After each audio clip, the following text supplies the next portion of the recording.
If we want our stories to reflect specific branding or preferences, we can add custom color palettes to our stories that can be applied as desired. We'll open the story preferences to see the existing default palettes.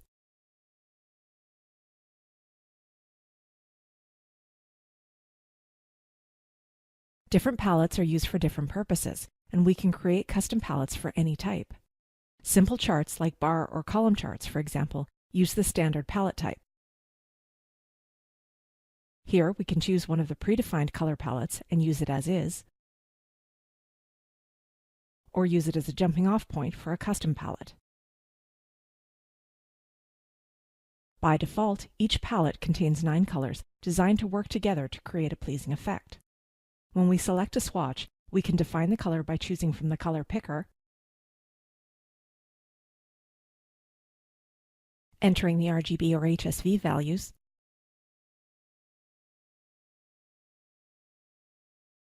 or entering the hex code.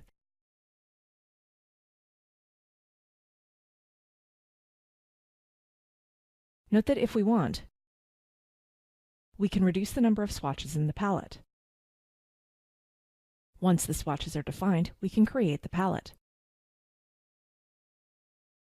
Note that the custom palette can be edited so that we can adjust it, copy it to make a new palette, or delete it. When we make changes to the preferences, such as creating a custom palette, we can choose to apply those changes to new objects only or to all existing objects. When we open the Designer panel for a chart,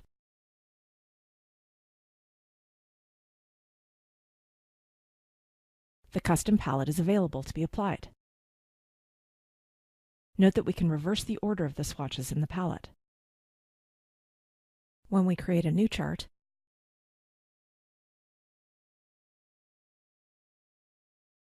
the palette is applied by default.